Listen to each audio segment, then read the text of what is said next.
Un jeune milliardaire prétend être aveugle et laisse tomber son portefeuille pour mettre à l'épreuve l'honnêteté de deux sœurs jumelles qui mendient, mais ce qu'elles font le laisse sans voix.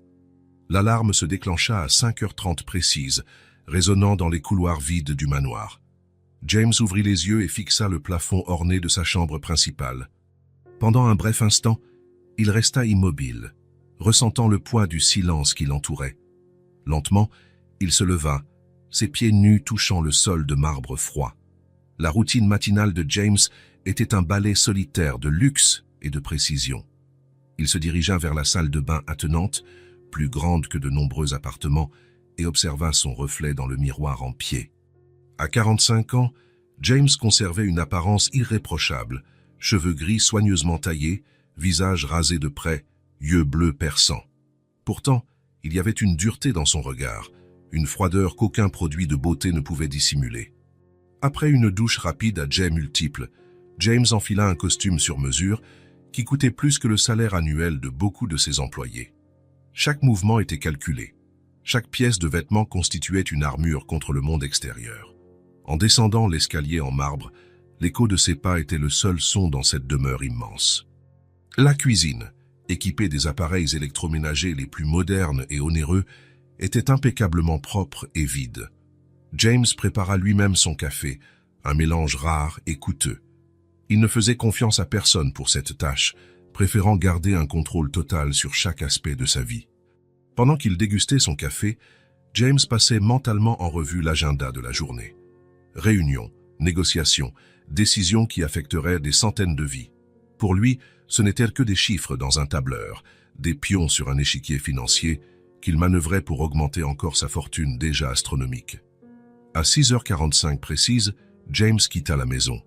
Son chauffeur, Thomas, l'attendait déjà, la porte de la limousine ouverte. « Bonjour, monsieur Frost », le salua respectueusement Thomas.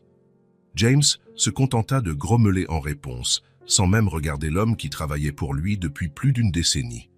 Pendant le trajet jusqu'à son bureau, James parcourait des rapports sur sa tablette. Chiffres, graphiques, projections, le langage qu'il maîtrisait mieux que tout autre. De temps à autre, il prenait des notes sèches, tranchait des décisions qui bouleverseraient le destin de départements entiers. En arrivant au gratte-ciel imposant qui abritait le siège de son entreprise, James fut accueilli par une vague de déférence, teintée de crainte. Les employés s'empressaient de s'écarter de son chemin, murmurant « Bonjour, monsieur Frost » d'une voix tremblante. Il traversa le hall sans reconnaître personne, le regard fixé sur les ascenseurs devant lui. Au 50e étage, son assistante, Sarah, l'attendait avec une tasse de café et une pile de documents. « Bonjour, monsieur Frost. Voici le rapport que vous aviez demandé et... » James l'interrompit d'un geste brusque, saisissant les papiers sans dire un mot. La matinée se déroula en une série de réunions.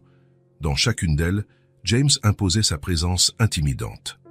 Il coupait les présentations en plein milieu, écartait les idées sans hésiter et formulait des exigences impossibles sans la moindre trace d'empathie. Au cours d'une réunion particulièrement tendue avec l'équipe marketing, James remarqua un employé plus âgé, Robert, qui semblait nerveux. « Vous là !» lança-t-il sèchement en désignant Robert du doigt. « Expliquez-moi pourquoi nous n'avons pas atteint nos objectifs le trimestre dernier. » Robert, un homme d'âge mûr comptant 30 ans d'ancienneté dans l'entreprise, balbutia en tentant de s'expliquer. « Eh bien, monsieur Frost, nous avons rencontré quelques imprévus et... » James le coupa aussitôt. « Des imprévus? C'est ainsi que vous justifiez l'incompétence ?» Sarah, préparez les documents de licenciement. « Monsieur Thompson, vous êtes remercié sur le champ. » Le silence qui suivit était palpable. Robert, livide et tremblant, tenta de plaider sa cause. « Mais, monsieur Frost, j'ai une famille, un prêt immobilier, s'il vous plaît. J'ai consacré ma vie à cette entreprise. » James le fixa avec mépris. « Votre vie? Vous auriez mieux fait d'y consacrer plus de compétences. Écartez-vous de ma vue avant que je ne fasse appel à la sécurité. » Tandis que Robert quittait la salle, anéanti, James se tourna vers le reste de l'équipe. « Quelqu'un d'autre veut partager des excuses pathétiques? Non? Parfait. Je veux un nouveau plan marketing sur mon bureau d'ici la fin de la journée. Et s'il n'est pas excellent, il y aura d'autres licenciements. » Le reste de la matinée se poursuivit sur le même ton. James réduisait les coûts sans considérer l'impact humain, approuvait des stratégies agressives qui nuiraient à de petits concurrents et ignorait toute suggestion relative à la responsabilité sociale de l'entreprise. À midi, James sortit déjeuner. Son restaurant de prédilection était un établissement exclusif au dernier étage d'un immeuble voisin. Le maître d'hôtel l'accueillit avec enthousiasme, le conduisant à sa table habituelle avec vue sur la ville. Assis seul, James commanda son plat habituel, un bœuf wagyu saignant et une bouteille de vin rouge hors de prix. En attendant, il contemplait la ville en contrebas. Les gens lui semblaient de minuscules depuis sa position élevée, insignifiant et remplaçable. Un serveur s'approcha, apportant le vin. Les mains tremblantes, il commença à servir James. « Monsieur, je voulais vous remercier. Ma fille a été acceptée dans le programme de bourse de votre fondation et James l'interrompit froidement. « Je ne me souviens pas vous avoir demandé votre histoire personnelle. Servez le vin et partez. » Le serveur, visiblement ébranlé, termina de servir en silence et s'éloigna rapidement.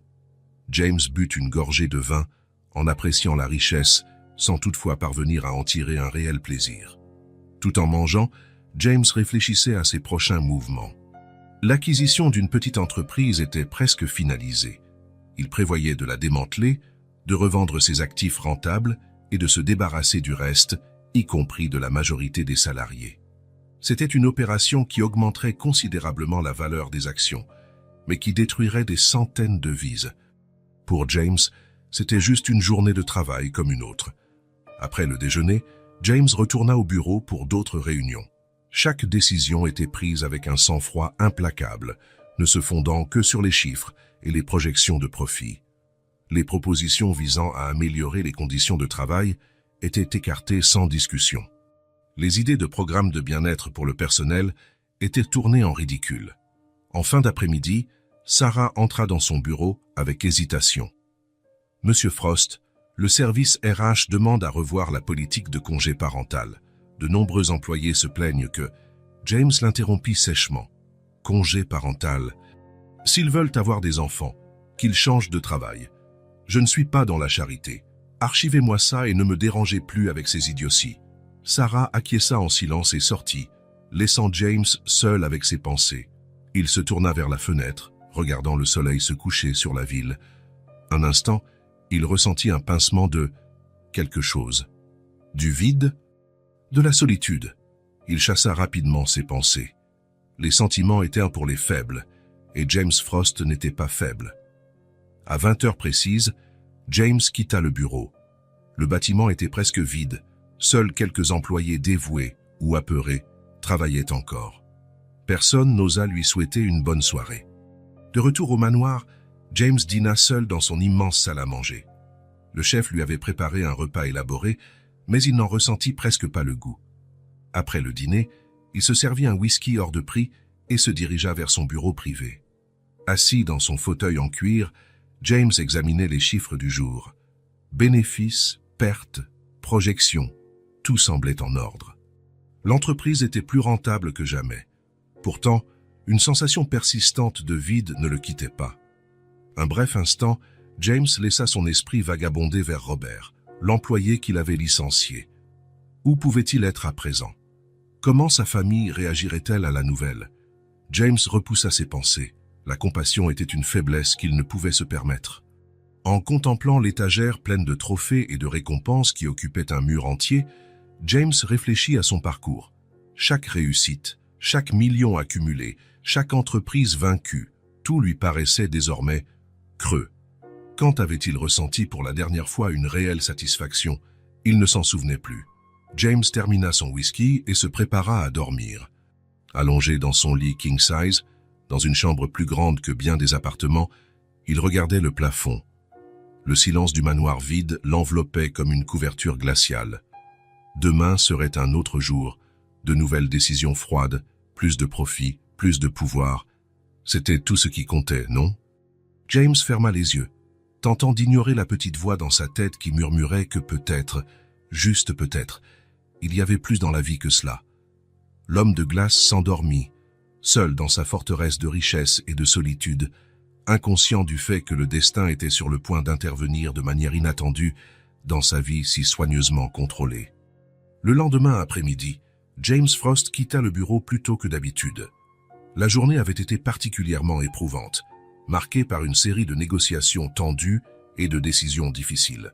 Pris d'une agitation inhabituelle, il renvoya son chauffeur et décida de marcher un peu avant de regagner son manoir solitaire.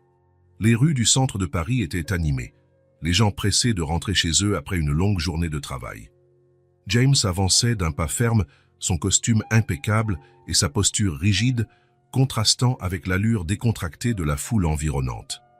Il observait les passants avec un mélange d'indifférence et de dédain, se sentant supérieur sur son île de richesse et de pouvoir. En tournant au coin d'une rue, quelque chose attira son attention. 2 fillettes, qui ne devaient pas avoir plus de 10 ans, se tenaient sur le trottoir à vendre des fleurs. Elles étaient jumelles, avec de longs cheveux châtains tressés et de grands yeux expressifs. Leurs vêtements, bien que propres, étaient visiblement usés et rapiécés. James s'arrêta un instant, observant les fillettes. Emma et Olivia, comme il l'apprendrait plus tard, souriaient aux passants, offrant de petits bouquets de fleurs des champs avec des voix pleines d'espoir. La plupart des gens passaient sans les regarder. Mais de temps à autre, quelqu'un s'arrêtait pour acheter un bouquet. La première réaction de James fut un sentiment de répulsion. Dans son esprit, ses enfants auraient dû être à l'école ou chez elle, pas dans la rue à vendre des fleurs. Il les voyait comme une gêne, sans doute impliquée dans quelques stratagèmes pour mendier. Son jugement immédiat était dur et froid, comme à son habitude. Tout en les observant, James remarqua la sincère gaieté des fillettes, malgré leurs conditions de vie manifestement difficiles. Elles riaient ensemble, arrangeaient leurs fleurs avec soin et remerciaient avec enthousiasme chaque client. Il y avait une innocence et une bonté dans leurs gestes qui, pour une raison inconnue, perturbaient profondément James. C'est alors qu'une idée germa dans son esprit. James avait toujours considéré l'honnêteté comme une vertu rare, surtout chez ceux qui étaient moins fortunés. Il décida de mettre les fillettes à l'épreuve, pour se prouver à lui-même que sa vision cynique du monde était juste. D'une façon qui le surprit lui-même, James modifia sa posture et son expression. Ses épaules s'affaissèrent légèrement, son regard se vida, et il se mit à marcher d'une démarche hésitante, comme s'il ne pouvait pas voir où il allait. Il s'approcha des fillettes, feignant de ne pas les remarquer. Lorsqu'il ne fut plus qu'à quelques pas, James laissa tomber son portefeuille, un accessoire en cuir fin, visiblement coûteux, rempli de billets de grande valeur. Il continua d'avancer comme s'il n'avait pas remarqué la chute. Un instant de silence suivit. James s'attendait à entendre le bruit de petits pas qui s'éloigneraient en courant, imaginant les fillettes fuir avec ce butin inespéré. Mais ce qu'il entendit le surprit. « Monsieur, monsieur !» lancèrent 2 voix enfantines à l'unisson. James entendit le bruit de petits pas rapides qui se rapprochaient. « Monsieur, vous avez fait tomber votre portefeuille », dit l'une des fillettes, touchant doucement son bras. James se tourna, maintenant toujours sa comédie d'aveugle. « Mon portefeuille » demanda-t-il d'une voix qu'il voulait perplexe. « Oui, monsieur », répondit l'autre fillette. « Il est tombé juste derrière vous. » James tendit la main, effleurant la surface familière du cuir.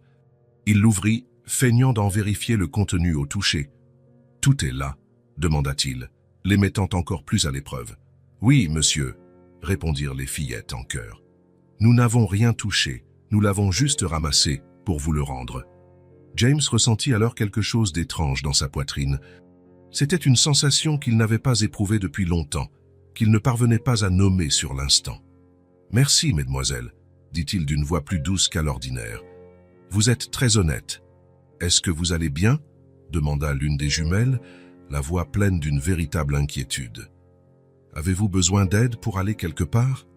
L'autre enchaîna rapidement. « Nous pouvons vous aider à traverser la rue, si vous voulez. C'est dangereux de marcher seul si vous ne voyez pas. » James hésita.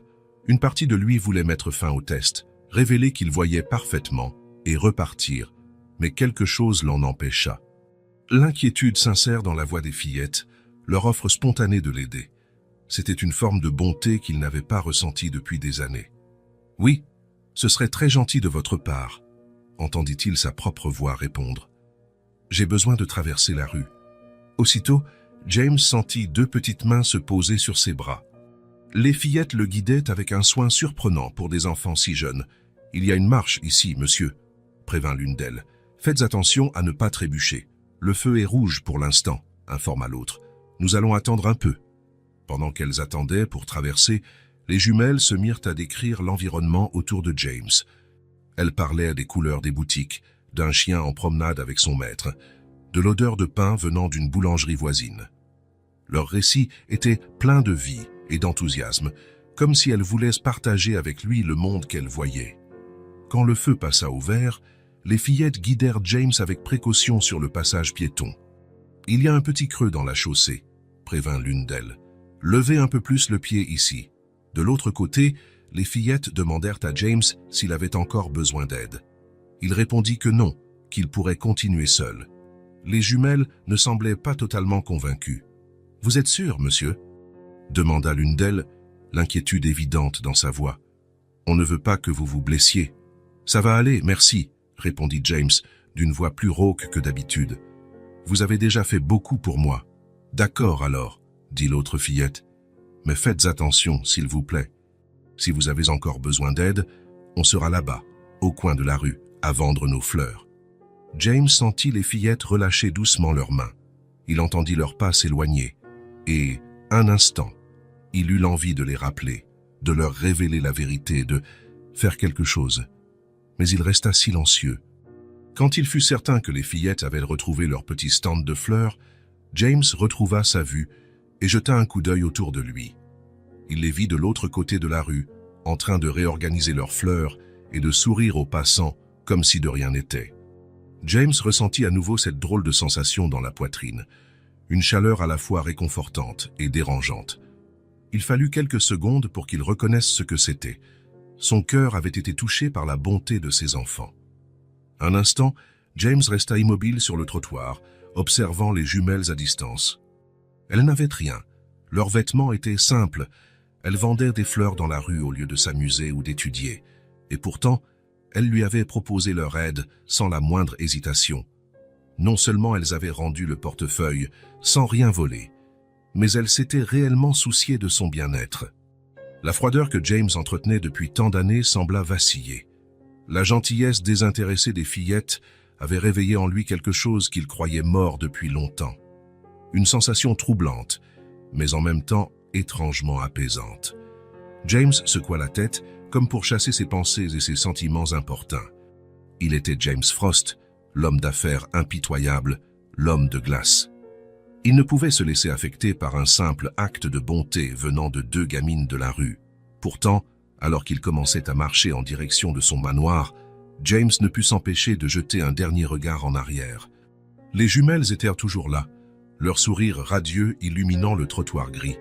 Ce soir-là, allongé dans son lit king-size, dans sa chambre silencieuse et vide, James ne parvenait pas à chasser de son esprit l'image de ces deux fillettes. Le son de leurs voix inquiètes, la douceur de leurs petites mains le guidant, l'honnêteté pure de leurs actes, tout cela le hantait. Pour la première fois depuis de longues années, James Frost s'endormit en songeant non pas aux affaires, aux profits ou au pouvoir, mais à deux petites vendeuses de fleurs qui, sans le savoir, avaient semé une graine de changement dans son cœur endurci. James se retourna dans son lit, incapable de trouver le sommeil qui d'ordinaire le gagnait facilement après ses longues journées de travail. Le réveil numérique sur sa table de chevet indiquait 2h37 du matin, ses chiffres rouges semblant se moquer de son agitation. Chaque fois qu'il fermait les yeux, les images des deux fillettes refaisaient surface dans son esprit. Leur sourire sincère, l'inquiétude réelle dans leur voix, la gentillesse de leurs gestes, tout cela le poursuivait sans relâche.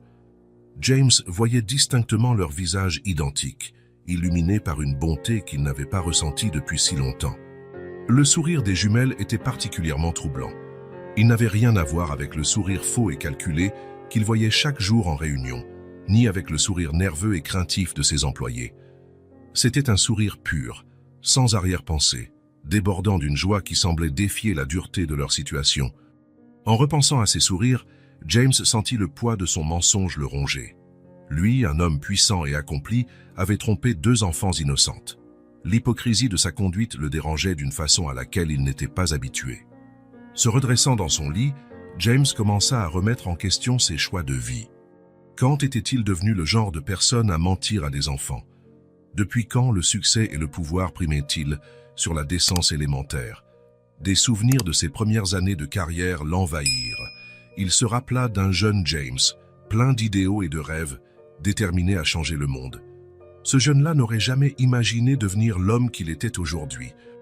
James se leva et se dirigea vers la fenêtre, contemplant la ville endormie en contrebas. C'était la première nuit depuis des années qu'il passait sans travailler, sans éplucher des contrats ou élaborer des stratégies. Le vide de cette constatation l'ébranla. Se tournant, il se retrouva face à son reflet dans le miroir en pied. L'image qu'il aperçut en retour était celle d'un étranger. Le regard froid, la posture rigide, l'expression dure, il avait du mal à reconnaître l'homme qu'il était devenu. Un sentiment oppressant de vide l'envahit. Toute sa richesse, tout son pouvoir, toutes ses réussites, tout lui parut soudain vain et dépourvu de sens. Que possédait-il vraiment? Un manoir vide, des relations superficielles basées sur l'intérêt, une vie dépourvue de chaleur humaine. À cet instant, face à son propre reflet, James réalisa avec une clarté douloureuse qu'il avait perdu quelque chose de fondamental en chemin. Son humanité, sa capacité à se connecter vraiment aux autres, avait été sacrifiée sur l'autel du succès financier. Des larmes qu'il n'avait plus versées depuis des années commencèrent à poindre au coin de ses yeux. James Frost, le redouté homme de glace, se sentait en train de fondre sous le poids de ses propres réalisations vides et de la bonté imprévue de deux petites vendeuses de fleurs. Alors que la nuit avançait, James resta éveillé, confronté aux vérités douloureuses sur la personne qu'il était devenu. La graine de changement plantée par les jumelles commençait à germer, et il savait, au fond de son cœur endormi depuis si longtemps, que sa vie ne serait plus jamais la même. Le lendemain matin, James Frost se réveilla avec les premiers rayons du soleil qui traversèrent les rideaux de sa suite luxueuse. Son sommeil avait été agité, troublé par des rêves où deux petites silhouettes le poursuivaient de leurs sourires énigmatiques. Assis sur le bord du lit, il se frotta les yeux, tentant de chasser l'image persistante des jumelles qui avaient bouleversé sa vie la veille. Pour la première fois depuis des années, James hésita avant de saisir son téléphone pour consulter ses emails ou les cours de la bourse. Au lieu de cela, il se surprit à envisager la journée qui l'attendait avec un mélange d'anxiété et de curiosité qu'il n'avait pas ressenti depuis sa jeunesse. Après quelques instants de réflexion, il prit une décision impulsive. Se levant, James se dirigea vers son dressing de la taille d'un petit appartement. Ignorant les rangées de costumes coûteux et de chemises sur mesure, il fouilla au fond de l'armoire jusqu'à trouver quelque chose qu'il n'avait plus porté depuis des années. Un jean délavé et un simple t-shirt. Il s'habilla rapidement, complétant sa tenue d'une casquette et de lunettes de soleil. Un déguisement improvisé pour un homme habituellement au centre de l'attention partout où il allait. Sortant discrètement de sa propre maison, tel un adolescent fuyant pour une aventure interdite, James renvoya son chauffeur et héla un taxi ordinaire. Le conducteur, un homme d'âge moyen avec un fort accent d'Europe de l'Est, lança un regard curieux à son passager, dont l'allure paraissait à la fois trop soignée et étrangement décontractée, mais il ne fit aucun commentaire. « Au centre-ville, s'il vous plaît ?» demanda James d'une voix plus douce que son ton autoritaire habituel. Le chauffeur hocha la tête et s'exécuta, tandis que James observait défiler les rues familières de Paris par la fenêtre, les découvrant d'un œil nouveau. Parvenu à quelques pâtés de maison du lieu où il avait rencontré les jumelles la veille, James paya la course et sortit du taxi. Son cœur battait d'une façon étrange, un mélange d'anticipation et de nervosité qu'il n'avait pas ressenti depuis ses premiers pas dans le monde des affaires. Marchant d'un air faussement détendu, mais les sens en alerte, James s'approcha du coin de rue où les fillettes vendèrent leurs fleurs. De loin, il les aperçut, leurs cheveux châtains identiques brillant sous le soleil matinal. Elles étaient déjà en place, arrangeant leurs petits bouquets de fleurs des champs avec soin et enthousiasme. James se positionna stratégiquement à la terrasse d'un café de l'autre côté de la rue, commandant un café simple, une boisson qu'il n'aurait normalement jamais choisie, lui qui préférait les mélanges exotiques et coûteux. Assis là, partiellement dissimulé derrière un journal ouvert, il commença son observation discrète. Les heures passèrent, et James se trouva complètement absorbé par la routine des jumelles. Il les regardait aborder les passants avec des sourires sincères, leur proposant leurs fleurs avec un mélange d'espoir et de détermination. Beaucoup passaient sans un regard. Certains s'arrêtaient pour acheter. Et parfois, quelqu'un s'arrêtait juste pour discuter ou donner quelques pièces sans prendre de fleurs. Vers midi, James remarqua un changement dans la dynamique des fillettes. Emma, ou était-ce Olivia? Il avait encore du mal à les différencier, sortit un petit sac à dos usé de derrière une caisse de fleurs. Avec une délicatesse presque solennelle, elle en sortit un sandwich enveloppé dans du papier brun. Le cœur de James se serra en voyant la scène qui se déroulait. D'un geste touchant de délicatesse, la fillette coupa le sandwich en 2 parts égales et tendit une moitié à sa sœur. Les deux s'assirent au bord du trottoir, leurs jambes se balançant tandis qu'elles dégustaient leur modeste repas. Le contraste avec ses propres habitudes culinaires frappa James de plein fouet. Il se souvint de ses déjeuners d'affaires dans des restaurants étoilés, où des plats élaborés et des vins coûteux étaient commandés sans même y prêter attention, souvent au milieu de discussions sur des fusions et acquisitions. Et voilà que 2 enfants trouvaient plus de joie dans le simple partage d'un sandwich qu'ils n'en avaient jamais ressenti lors de ces luxueux festins. Les fillettes riaient et discutèrent joyeusement pendant qu'elles mangeaient, comme si ce moment était la chose la plus précieuse au monde. Pour elles, il l'était sans doute. Dans leur innocence et leur simplicité, elles semblèrent détenir un trésor que tout l'argent de James ne pouvait acheter. Un contentement authentique. Après leur collation, les jumelles reprirent la vente de leurs fleurs, revigorées. James remarqua comment elles prenaient soin l'une de l'autre tout au long de la journée. Quand l'une paraissait fatiguée, l'autre prenait le relais pour vanter les bouquets. Elles alternaient pour boire à la même bouteille d'eau, veillant toujours à ce que sa sœur boive d'abord. À un moment particulièrement émouvant, James fut témoin d'une scène qui le laissa presque au bord des larmes. Une dame âgée passa en chancelant, chargée de lourds sacs de provisions.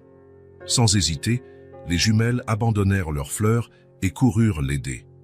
Elles prirent les sacs les plus lourds, ignorant les protestations gentilles de la dame, et l'accompagnèrent jusqu'à l'arrêt de bus tout proche. James observa, fasciné, la manière dont les fillettes discutaient joyeusement avec la dame pendant qu'elles attendaient le bus. Elles riaient de quelque chose qu'elle leur racontait, leurs visages illuminés de sourires.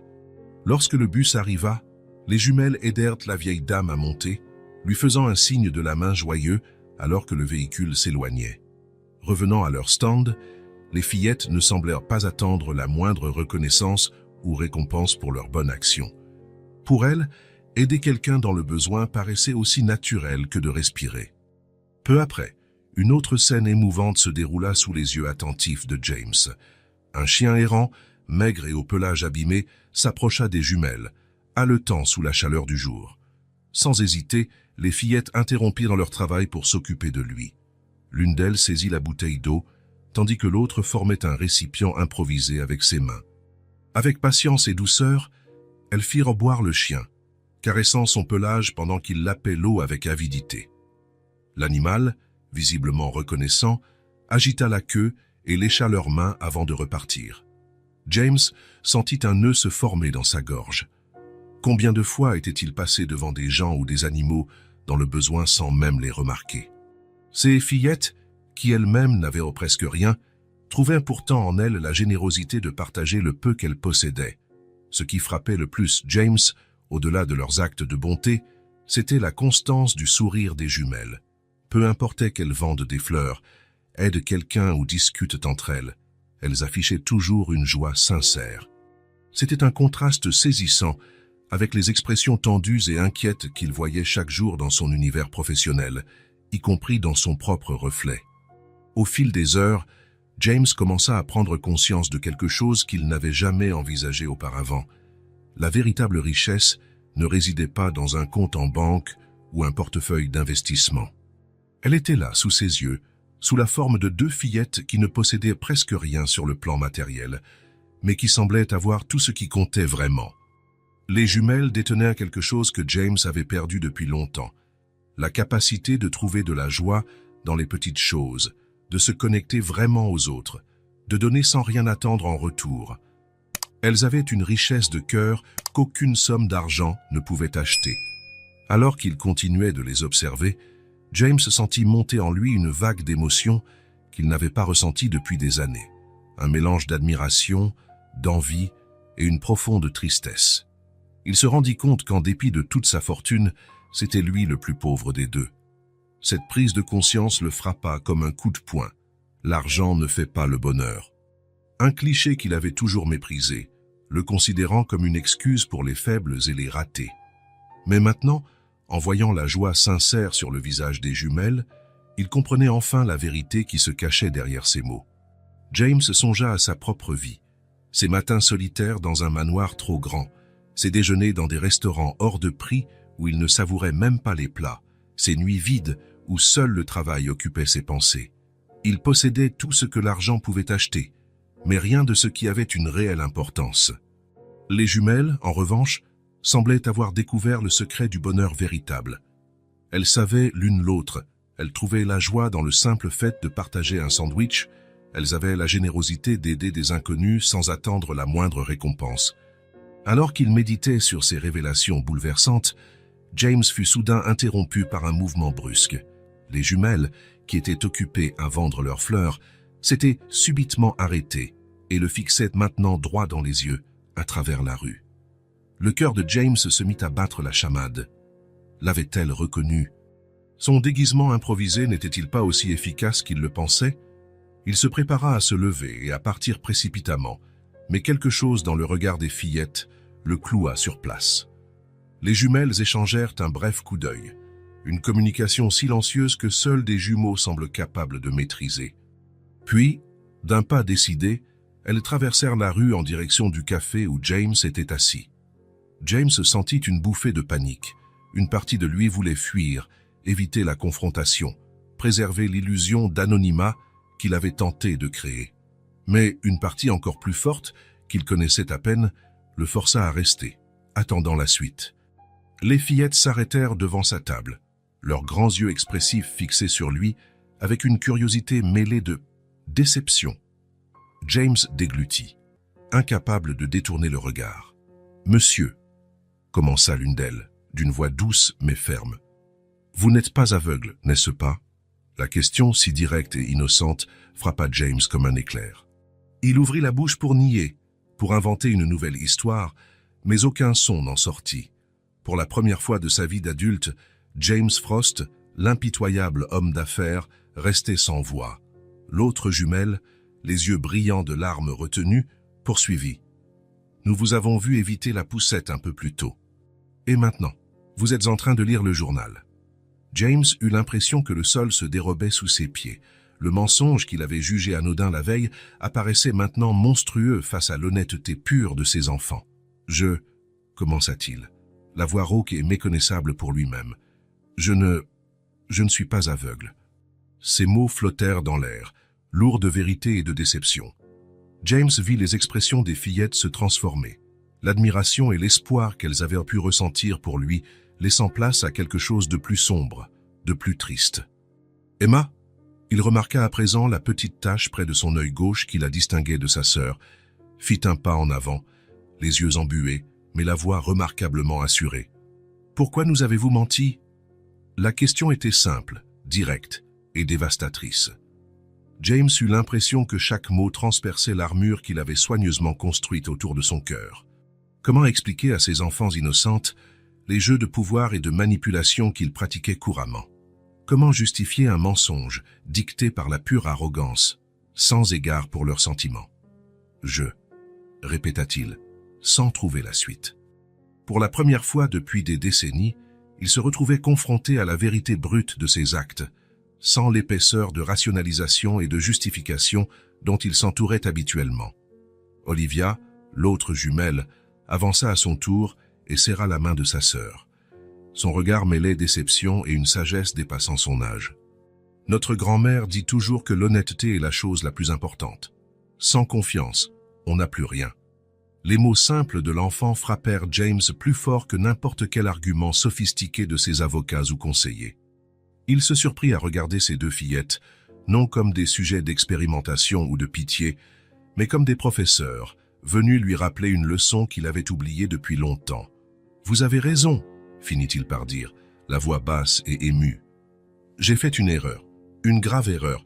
Je suis désolé. » Les mots d'excuse, qu'il prononçait si rarement, sonnèrent étrangement dans sa bouche. Mais en même temps, il ressentit un certain soulagement, comme si un poids quittait ses épaules. Les jumelles échangèrent un autre regard, un dialogue silencieux qui ne dura qu'une seconde. Puis, d'un mouvement parfaitement synchronisé, elles se retournèrent pour partir. « Attendez !» appela James, une note de détresse dans la voix. « S'il vous plaît, Mais les fillettes étaient déjà en train de retraverser la rue pour rejoindre leur coin de trottoir. James les regarda, impuissant, tandis qu'elles reprenaient leur place, leur sourire un peu moins éclatant, leurs épaules un peu plus basses. Le regard de déception qu'il avait lu dans leurs yeux s'imprima dans la mémoire de James. Cette lueur de désillusion pure, cette perte d'innocence qu'il avait provoquée de son propre chef, allait le hanter pendant longtemps. À cet instant précis, quelque chose changea en James Frost. La carapace dure qu'il avait bâtie au fil des années, l'armure émotionnelle qui le protégeait des complexités et des souffrances du monde, commença à se fissurer. La leçon d'honnêteté donnée par deux petites filles de la rue avait touché plus profond que n'importe quelle négociation de haut niveau ou manœuvre corporative. James resta assis un long moment au café après le départ des jumelles, son café depuis longtemps froid et oublié. Il les observa de loin, remarquant à quel point leurs gestes semblaient plus lourds, leur sourire un peu plus terni. La culpabilité le rongeait, sentiment qu'il n'avait pas éprouvé depuis des années. Alors que le soleil commençait à décliner, James vit les jumelles ranger leurs affaires. Elles le firent avec précaution, échangeant des mots doux qu'il ne pouvait entendre. Avant de partir, elles lancèrent un dernier regard dans sa direction, un regard chargé de déception et peut-être d'un soupçon d'espoir. Ce dernier échange de regards fut le catalyseur dont James avait besoin. Il se leva brusquement, décidé à faire quelque chose pour réparer son erreur, mais lorsqu'il fit un pas vers les fillettes, elles avaient déjà disparu dans la foule du début de soirée. James resta immobile sur le trottoir, plus perdu qu'il ne l'avait jamais été de sa vie. L'homme de glace était en train de fondre, exposé à la chaleur de la vérité et de l'innocence que ses deux enfants avaient fait entrer dans sa vie. Alors qu'il rentrait lentement chez lui, James sut que plus rien ne serait comme avant. La leçon d'honnêteté des jumelles, leur déception sans filtre, avait touché quelque chose de profond en lui. Il ne pouvait plus redevenir l'homme qu'il était avant cette rencontre. La nuit tomba sur la ville, mais pour James Frost, une nouvelle journée commençait à peine. Une journée de réflexion, de remords et peut-être de rédemption. Les jumelles avaient implanté une graine de changement dans son cœur, et il était décidé à ne pas la laisser dépérir. En entrant dans son manoir vide, James ressentit le même écho de ses pas dans les couloirs, mais cette fois, il n'y trouva aucun réconfort. Les mots des jumelles résonnaient dans son esprit, chaque syllabe étant une accusation silencieuse contre l'homme qu'il était devenu. Montant l'escalier vers sa chambre, James se déshabilla machinalement, abandonnant ses vêtements coûteux à même le sol, sans la précaution habituelle. Il s'allongea dans son lit king size, mais le sommeil le fuyait. Il se tourna et se retourna, incapable de trouver le moindre apaisement dans ces draps de soie égyptienne, dont la valeur dépassait de loin ce que beaucoup gagnaient en un mois. « Pourquoi nous avez-vous menti ?» La voix d'Emma, pleine de déception et d'incompréhension, repassait en boucle dans son esprit comme un disque rayé. James ferma les yeux avec force, mais ne parvint pas à chasser l'image des yeux embués des fillettes, de leur tristesse quand elles avaient découvert son mensonge. Une vague de honte l'assaillit, si forte qu'il en eut la nausée. Comment en était-il arrivé là? Quand était-il devenu le genre d'homme qui mentait à des enfants innocentes sans ciller? Se redressant dans son lit, James parcourut la pièce du regard. Chaque objet, chaque meuble hors de prix semblait crier sa vanité. La montre Patek Philippe posée sur la table de chevet, la peinture de Picasso accrochée au mur, le dressing rempli de costumes sur mesure, tout lui semblait dénué de sens. Ses pensées revinrent aux jumelles, à la joie qu'elles trouvaient dans les choses les plus simples. Le sandwich partagé, l'attention mutuelle, la générosité envers autrui. Tout cela contrastait douloureusement avec son existence vide. James se leva et descendit jusqu'à la cuisine. Il ouvrit le réfrigérateur, rempli de produits hors de prix et de plats gastronomiques, préparés par son chef personnel. Combien de repas solitaires avait-il engloutis, savourant des vins rares dans des verres en cristal, sans personne avec qui partager ce moment. Le manque de véritables relations dans sa vie lui sauta aux yeux.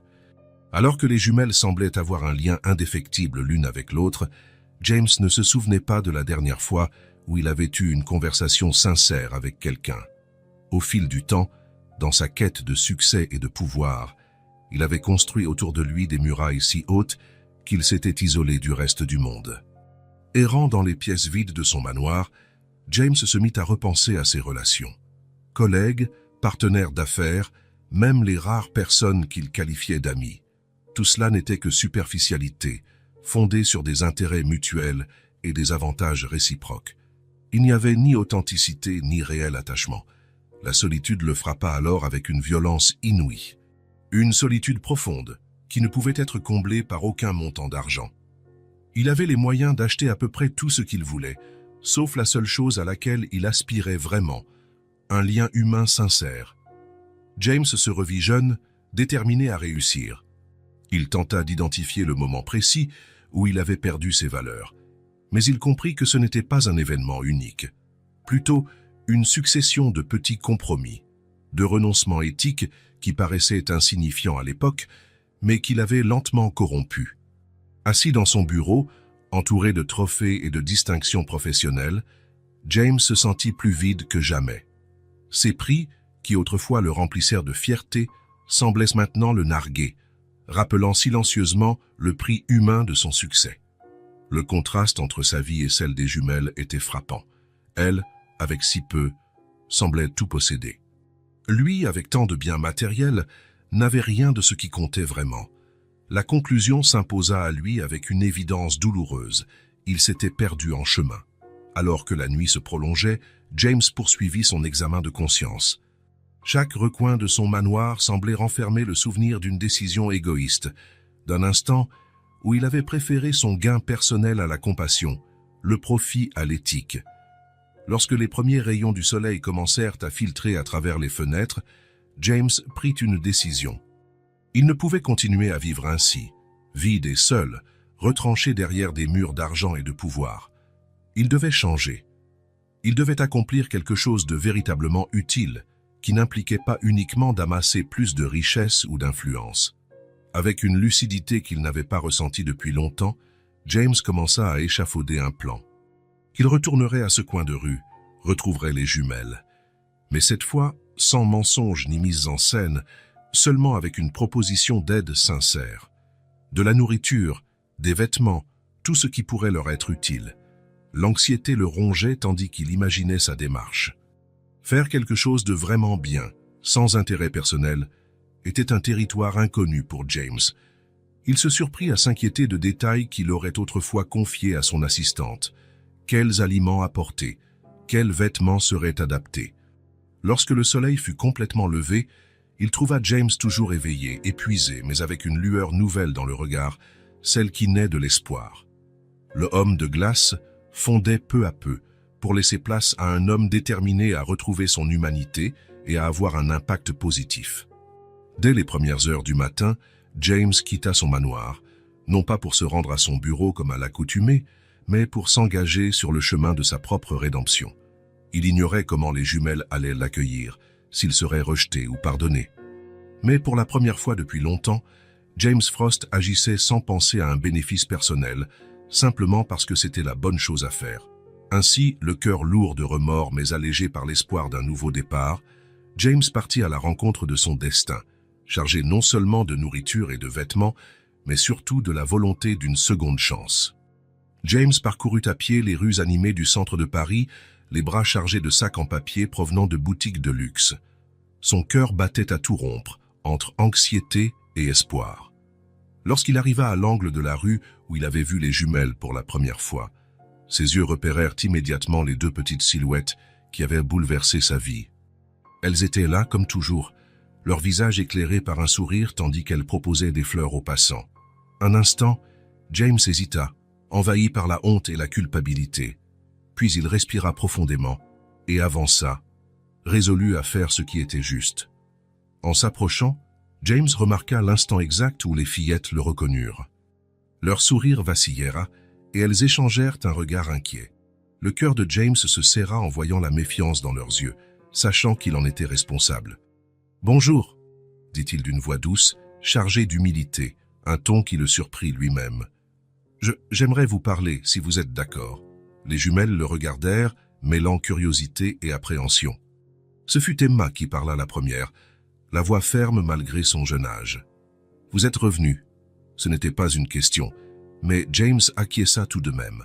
« Oui, je suis revenu, et je vous dois des excuses. » Il s'agenouilla, se mettant à leur hauteur, déposant doucement les sacs qu'il tenait à ses côtés. « Ce que j'ai fait hier, vous mentir, c'était mal, très mal. Je n'ai aucune excuse pour mon comportement, et je comprendrais que vous ne vouliez pas me pardonner. Mais je voulais que vous sachiez à quel point je regrette. » Les mots sortirent difficilement, mais avec une sincérité que James n'avait plus exprimée depuis bien longtemps. Il vit les yeux des fillettes s'écarquiller de surprise, et un instant passa sans que personne ne parle. Ce fut Olivia qui rompit le silence. « Pourquoi avez-vous fait ça ?» La question était simple, mais lourde de sens. James sentit la rougeur de la honte lui monter au cou. « Je n'ai pas de bonne réponse. J'ai été égoïste, et je n'ai pas réfléchi aux conséquences de mes actes. J'ai oublié ce qui était important dans la vie. » Il fit une pause, déglutissant avant de reprendre. « Mais vous me l'avez rappelé. Vous m'avez montré ce qu'est la vraie bonté, l'honnêteté et la compassion, et je veux essayer d'être meilleur. » Il désigna alors les sacs à ses côtés. « J'ai apporté quelques affaires pour vous. De la nourriture, des vêtements. Je sais que cela ne compense pas ce que j'ai fait, mais j'espérais que cela puisse vous aider un peu. » Les jumelles jetèrent un œil au sac, puis se regardèrent, entamant un échange silencieux. James attendit, le cœur serré. Finalement, Emma fit un petit pas en avant. « Vous n'étiez pas obligé de nous apporter tout ça, » dit-elle doucement. « Mais merci de vous être excusé. Notre grand-mère dit toujours qu'admettre une erreur est la première étape pour la réparer. » James ressentit un immense soulagement en entendant ces mots, mêlés à une curiosité grandissante. « Votre grand-mère a l'air très sage, » dit-il gentiment. Les fillettes échangèrent encore un regard, puis ce fut Olivia qui parla. « Elle l'est. C'est elle qui s'occupe de nous depuis que nos parents, depuis qu'ils sont partis. » Le cœur de James se serra en apprenant la nouvelle. « Je suis désolé de l'entendre, » dit-il d'une voix compatissante. « Ça ne doit pas être facile pour vous. » Emma hocha la tête, ses yeux paraissant soudain bien plus âgés qu'elle. « C'est dur parfois, surtout maintenant que mamie est malade. »« Sa malade ?» répéta James, sentant grandir en lui une inquiétude sincère. Olivia poursuivit le récit de sa sœur. « Oui, elle est malade depuis quelque temps. C'est pour ça qu'on vend des fleurs, pour acheter ses médicaments. » James eut l'impression de recevoir un coup de poing dans l'estomac. Voilà donc deux enfants qui, à un âge où elles auraient dû s'amuser et aller à l'école, se retrouvaient à assumer des responsabilités écrasantes, tandis que lui gaspillait son argent en futilité. « Mamie nous a toujours élevés », ajouta Emma, l'amour et la préoccupation évidents dans sa voix. « Elle nous a tout appris, l'honnêteté, le travail, l'aide aux autres. Maintenant, c'est à nous de prendre soin d'elle. » Olivia acquiesça. « Parfois c'est difficile, mais on fait de notre mieux. Elle a besoin de beaucoup de médicaments, et ils sont chers. Mais on ne peut pas la laisser sans soin. » James écoutait chaque mot, le cœur serré. Le courage de ses enfants, leur amour et leur dévouement pour leur grand-mère, la responsabilité qu'elle portait à un si jeune âge, tout cela le bouleversait profondément. « Vous êtes formidable, » dit-il finalement, la voix tremblante d'émotion. « Ce que vous faites pour votre grand-mère est vraiment spécial. » Les jumelles rougirent légèrement, un petit sourire timide éclairant leur visage. « On ne fait que ce qu'il faut, » répondit simplement Emma. À cet instant, voyant les regards déterminés et pleins d'espoir des fillettes, James prit une décision. Il ne s'agissait pas seulement de leur donner quelques sacs de nourriture ou de vêtements. Il allait changer leur vie, complètement. « Je veux vous aider, » déclara-t-il, sa voix résonnant de détermination. « Pas seulement avec ces sacs, mais vraiment vous aider, pour les médicaments de votre grand-mère, pour tout ce dont vous aurez besoin. » Les fillettes le regardèrent, mêlant surprise et prudence. « Pourquoi ?» demanda Olivia, la voix empreinte de curiosité. James leur adressa un sourire bienveillant. « parce que vous m'avez appris quelque chose de très important. Vous m'avez montré ce qui compte vraiment dans la vie. Et je veux faire la différence, cette fois pour les bonnes raisons. Il tendit la main vers elle. Qu'en dites-vous? On repart à zéro? Cette fois, dans l'honnêteté et la bienveillance? Emma et Olivia échangèrent un nouveau regard, une conversation silencieuse qui ne dura qu'une seconde. Puis, lentement, elles tendirent leurs petites mains pour serrer celles de James. « D'accord, » dit Emma, un léger sourire illuminant son visage. « On peut essayer. » James sentit une vague d'émotion le submerger. Ce n'était que le début, il le savait. Il y avait tant à faire, tant à réparer. Mais là, à ce coin de rue, ses mains dans celles de deux fillettes, James Frost eut le sentiment d'emprunter enfin la bonne voie. « Merci », murmura-t-il, la voix chargée de gratitude. « Je vous promets de ne plus vous décevoir. » Sur cette promesse, James s'engagea dans une aventure qui allait bouleverser la vie des jumelles et de leur grand-mère, mais aussi la sienne, d'une manière qu'il était loin d'imaginer. James marcha aux côtés des jumelles, portant les sacs de nourriture et de vêtements. Emma et Olivia le guidèrent dans les rues animées du centre de Paris, s'éloignant peu à peu des quartiers plus favorisés. À mesure qu'ils avançaient, James remarquait le changement d'atmosphère. Les bâtiments se faisaient plus vieux, les trottoirs plus endommagés, et les gens arboraient un regard plus prudent. Après une vingtaine de minutes de marche, les fillettes s'arrêtèrent devant un immeuble ancien et délabré. La peinture s'écaillait sur les murs et plusieurs vitres étaient brisées ou couvertes de carton. Une enseigne défraîchie au-dessus de l'entrée indiquait « Foyer Espérance ». « C'est ici qu'on habite », dit Emma d'une voix basse et un peu gênée. James sentit un nœud dans sa gorge. Le contraste entre ce lieu et son propre manoir était saisissant et douloureux. « Vous vivez ici ?» demanda-t-il, incapable de cacher son inquiétude. Olivia acquiesça. « Depuis que mamie est tombée malade et qu'elle ne pouvait plus travailler. C'est temporaire, » ajouta-t-elle rapidement, comme pour rassurer James. « Jusqu'à ce qu'on ait assez d'argent pour ses médicaments et pour trouver mieux. » Le cœur de James se serra devant tant de courage et d'optimisme face à une situation aussi difficile. Il les suivit à l'intérieur du bâtiment, où régnait une odeur de moisissure et de désinfectant bon marché. L'intérieur du foyer était aussi précaire que l'extérieur. Des couloirs étroits, faiblement éclairés, menaient à de petites chambres collectives. James vit des familles entières entassées dans des espaces à peine suffisants pour une seule personne. Des bruits d'enfants qui pleurent et d'adultes qui se disputent résonnaient à travers les murs fins. Emma et Olivia l'emmenèrent au deuxième étage par un escalier grinçant. Elles s'arrêtèrent devant une porte au bout du couloir. « Mamie est là », dit Emma, la voix mêlée d'inquiétude et de tendresse. « Elle est très fatiguée en ce moment. » James acquiesça, ressentant une pointe d'angoisse et de curiosité. Les filles ouvrirent doucement la porte et il les suivit dans la petite chambre. L'espace était exigu, dominé par un lit simple et une vieille chaise. Dans un coin, une petite commode abritait quelques effets personnels soigneusement rangés.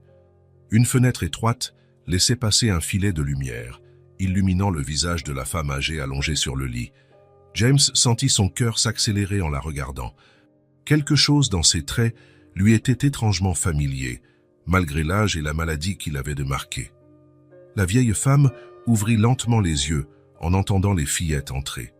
Son regard passa sur ses petites filles avec un sourire aimant avant de se poser sur James. Un instant, elle parut perdue. Puis ses yeux s'agrandirent de stupéfaction. « James ?» murmura-t-elle, d'une voix faible mais distincte.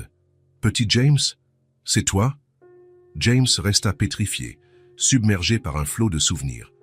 Il revit une femme plus jeune, aux cheveux châtains et au sourire doux, s'occupant de lui enfant.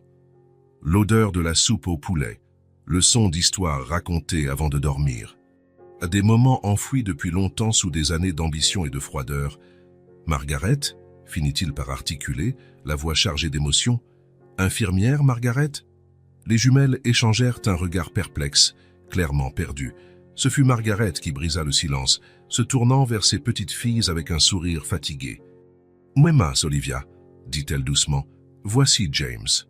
Il y a longtemps, je travaillais comme infirmière chez sa famille. J'ai veillé sur sa mère quand elle était malade. » James sentit les larmes lui monter aux yeux. Il s'approcha du lit, tomba à genoux et prit la main ridée de Margaret dans les siennes. « Margaret, murmura-t-il, je suis désolé. Je suis tellement désolé de ne pas avoir cherché à te retrouver avant. Je me suis perdu en chemin. » Margaret serra faiblement sa main, son regard débordant de compréhension. « Oh, James, dit-elle, tu as toujours été un gentil garçon. Tu l'avais juste oublié pendant un temps. » James baissa la tête, partagé entre la culpabilité et la gratitude. « Ah, comment en es-tu arrivé là ?» demanda-t-il, regardant autour de lui cette chambre misérable. Margaret poussa un soupir, son regard se portant sur ses petites filles. « La vie ne suit pas toujours le cours qu'on espère, » dit-elle.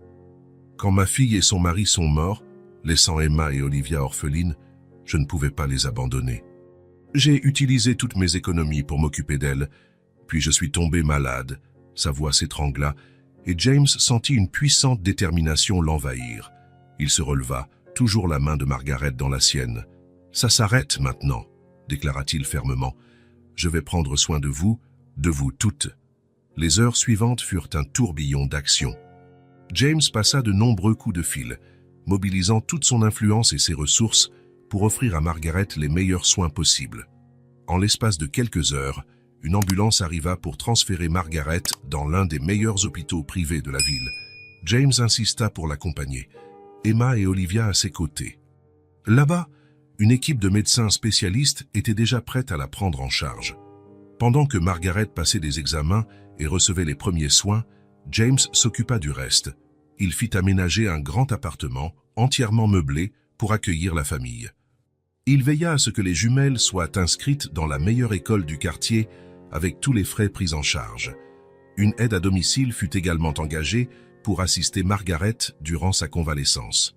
Au fil des jours qui suivirent, James passa presque tout son temps à l'hôpital. Il restait de longues heures auprès du lit de Margaret, écoutant ses récits sur sa mère, récits qu'il n'avait jamais entendus. « Ta mère était une femme si courageuse », racontait souvent Margaret, les yeux brillants de souvenirs. Même dans les pires moments de sa maladie, elle gardait toujours un sourire pour toi, James. Elle t'aimait plus que tout au monde. James recueillait chaque parole, se sentant se reconnecter avec une partie de lui-même qu'il croyait perdue. Dans un moment de vulnérabilité, il avoua à Margaret le mensonge qui l'avait conduit à rencontrer les jumelles. « J'ai prétendu être aveugle », confessa-t-il, la voix chargée de honte. « Je voulais tester leur honnêteté. J'ai été si stupide, si arrogant. » Margaret l'écouta en silence, puis posa doucement une main sur son visage. « James, dit-elle, parfois, le destin emploie des moyens étranges pour nous conduire là où nous devons être. Tu as fait une erreur, c'est vrai. Mais regarde le bien qui en est ressorti. Tu as retrouvé le bon chemin. » Ces mots pénétrèrent profondément l'esprit de James. Il commença à percevoir les événements des derniers jours sous un autre angle. Le mensonge qui le tourmentait tant l'avait, en vérité, mené là où il devait aller. Comme si l'univers avait conspiré pour le ramener sur la bonne voie. À mesure que les jours se transformaient en semaines, la transformation fut spectaculaire. Margaret réagissait bien au traitement, retrouvant des forces. Les jumelles s'épanouissaient dans leur nouvelle école, leur sourire plus rayonnant que jamais. Quant à James, il changeait d'une manière qu'il n'aurait jamais cru possible. Le homme de glace l'avait complètement fondu, laissant place à un homme animé de compassion et d'un nouveau sens à sa vie. Il devint une présence constante dans la vie de Margaret et des fillettes, leur apportant non seulement un soutien financier, mais aussi amour et attention sincère. Au début, Emma et Olivia, encore méfiantes en raison du mensonge initial, se montraient prudentes à l'égard de James. Mais peu à peu, elles découvrirent chez lui un homme nouveau. Elles le voyaient s'occuper de leur grand-mère avec une dévotion totale, écouter leurs histoires d'école, et elles apprirent à lui faire confiance. Un jour, alors que James lisait un livre aux jumelles dans la chambre d'hôpital, Olivia leva vers lui ses grands yeux bruns et demanda « Tonton James, tu resteras toujours avec nous ?» James sentit son cœur se gonfler d'une émotion inconnue. « Si vous le voulez, » répondit-il doucement, « je resterai aussi longtemps que vous m'accepterez. » Emma sourit et serra sa main. « On veut que tu restes, » dit-elle tout simplement. À cet instant, James sut que sa vie avait changé pour de bon. Il n'était plus cet homme solitaire, froid, uniquement préoccupé par les affaires et les profits. Il avait trouvé une famille, un sens, une raison de devenir meilleur. À mesure que l'état de Margaret s'améliorait et que la famille s'installait dans leur nouveau logement, James entreprit de repenser tous les aspects de sa vie. Il réorganisa son entreprise, mettant en place des politiques plus éthiques et centrées sur le bien-être de ses employés.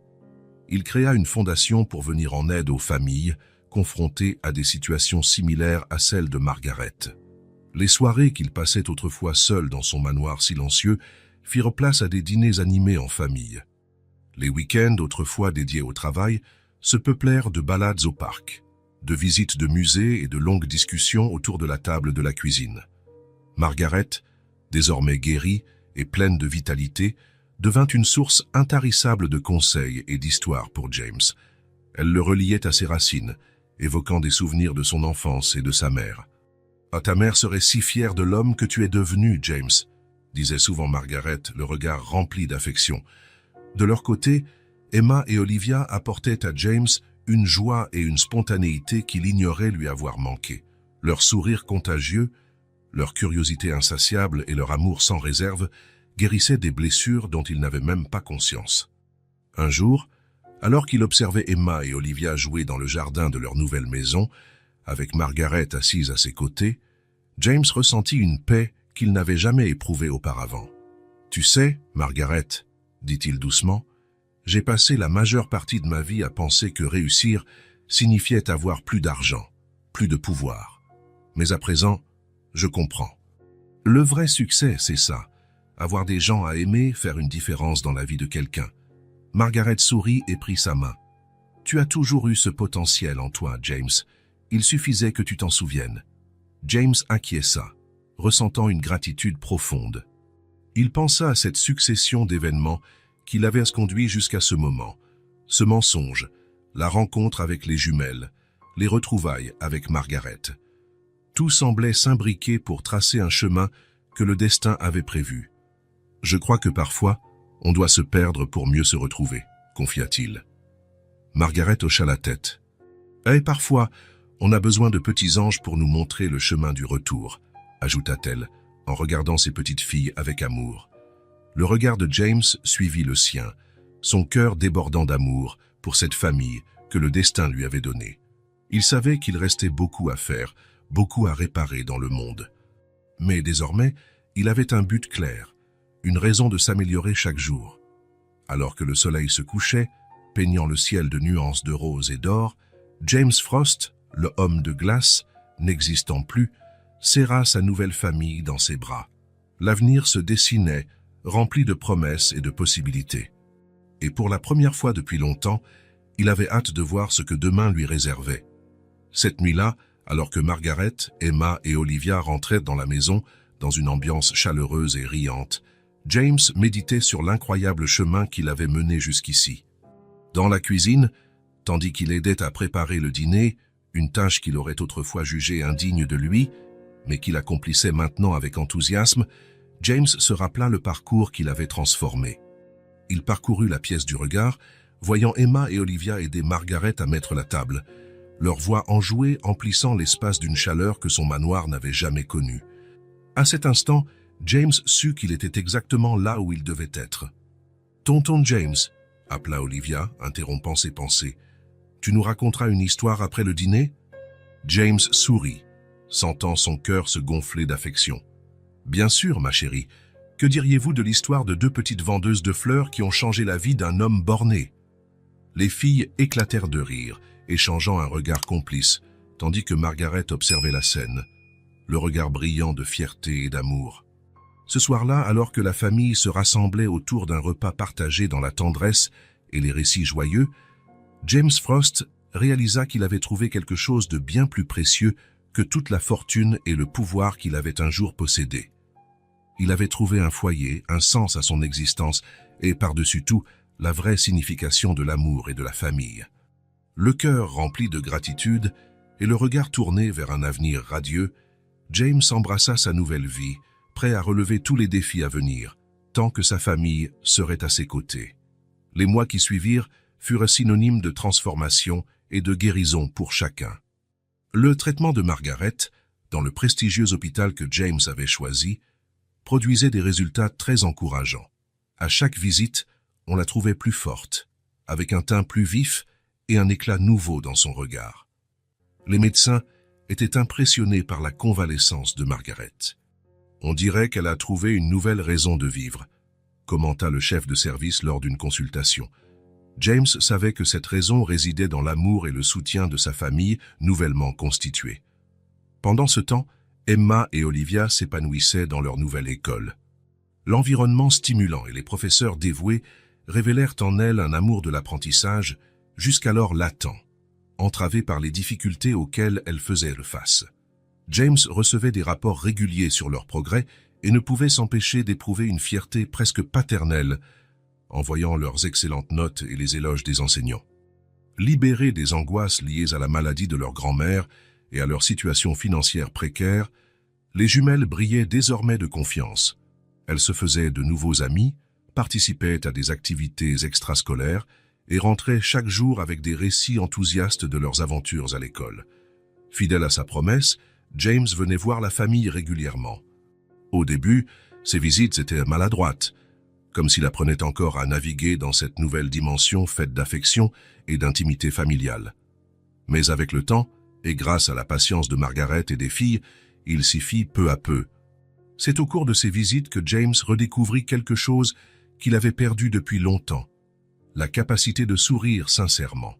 Emma et Olivia, avec leur joie communicative et leur regard candide sur le monde, en furent ses professeurs. Un jour, au cours d'une partie endiablée d'un jeu de société, James éclata de rire si spontanément qu'il s'en surprit lui-même. Les filles s'arrêtèrent de jouer et le regardèrent, les yeux écarquillés. « Tonton James !» s'exclama Emma, émerveillée. « Tu as des fossettes quand tu ris. » James effleura ses joues, sentant les petits creux. Il ne se souvenait pas de la dernière fois où il avait souri suffisamment pour les faire apparaître. « Je crois que vous m'apprenez à être heureux à nouveau, » répondit-il doucement, traversé par une vague d'émotion. Olivia s'approcha et le prit dans ses bras. « On adore ton sourire, tonton James. Tu devrais l'utiliser plus souvent. » Dès cet instant, James fit l'effort conscient de sourire davantage, de laisser la joie qu'il ressentait se refléter sur son visage. On aurait dit qu'il se décongelait, couche après couche, sous l'effet de l'amour de sa nouvelle famille. Margaret, désormais en meilleure santé, se mit à raconter plus d'histoires sur la mère de James durant ses visites. Assis dans un salon douillet, les jumelles lovées contre lui, James écoutait avec fascination ses récits sur une femme dont il avait si peu de souvenirs. « Ta mère avait l'âme d'une aventurière, tu sais ?» raconta Margaret lors d'un après-midi ensoleillé. Même quand elle était malade, elle parlait toujours des endroits qu'elle rêvait de visiter, des choses qu'elle voulait faire. Elle disait qu'on n'a qu'une vie, trop courte pour ne pas rêver grand. James s'imprégnait de chaque mot, découvrant des facettes de sa mère qu'il ignorait. Il apprit son goût pour la peinture, sa passion pour la poésie et le fait qu'elle chantait pour lui chaque soir, même lorsque sa voix se faisait faible à cause de la maladie. « Elle voulait que tu grandisses en sachant que tu étais aimé, James », poursuivit Margaret, les yeux embués de larmes non versées. Elle parlait de toi tout le temps, du grand homme qu'elle était certaine que tu deviendrais. Ces récits bouleversaient James, l'aidant à renouer avec la mémoire de sa mère et avec des parties de lui-même qu'il avait enfouies. Il se surprit à pleurer lors de ces séances, des larmes mêlant tristesse et reconnaissance pour cette chance de redécouvrir sa mère à travers les yeux de Margaret. Emma et Olivia, sensibles à l'émotion du moment, se blottissaient davantage contre James, lui offrant le réconfort silencieux de leurs étreintes.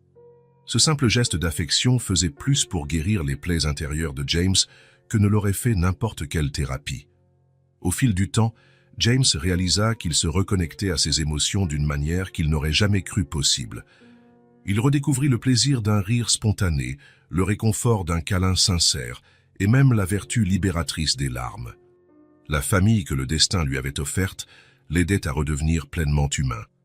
Lorsque Noël arriva, James vécut un bonheur comme il n'en avait pas ressenti depuis des décennies. Les années précédentes, cette période n'était pour lui qu'un jour ordinaire, souvent passé à travailler au bureau, mais cette année, tout était différent. La maison était décorée de guirlandes étincelantes et d'ornements colorés, dont beaucoup avaient été fabriqués à la main par Emma et Olivia. Une douce odeur de biscuits fraîchement cuits flottait dans l'air, accompagné de chants de Noël qui résonnaient dans chaque pièce. James se surprit à participer aux préparatifs avec un enthousiasme neuf. La veille de Noël, assis autour du sapin avec Margaret et les jumelles, James sentit une vague d'émotion l'envahir. Il contempla les visages radieux qui l'entouraient, les cadeaux soigneusement emballés sous l'arbre, et réalisa qu'il avait enfin trouvé quelque chose qu'aucune somme d'argent ne pourrait acheter. Une véritable famille. « Ça, merci !»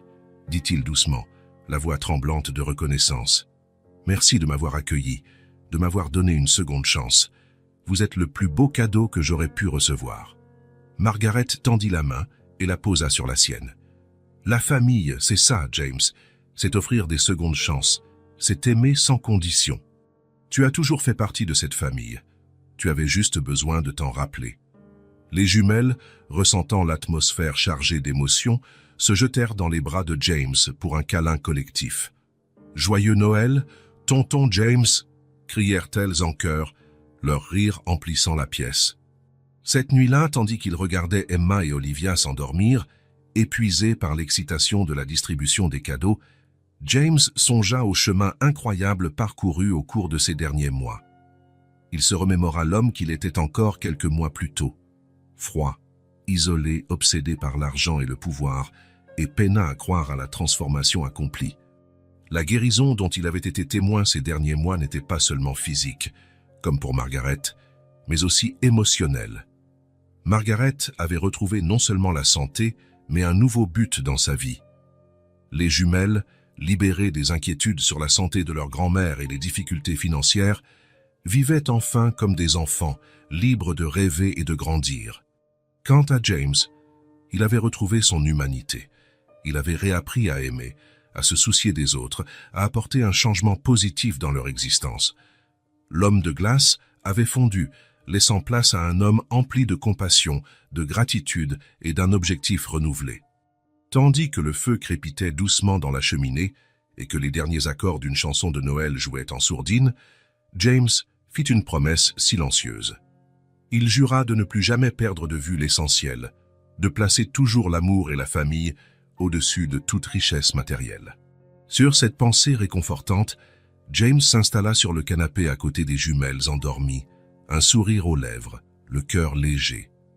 Pour la première fois depuis des années, il s'endormit en paix, habité par l'amour et l'espoir d'un avenir radieux. La nuit avançait, et James resta éveillé un long moment, goûtant au silence et à la chaleur ambiante.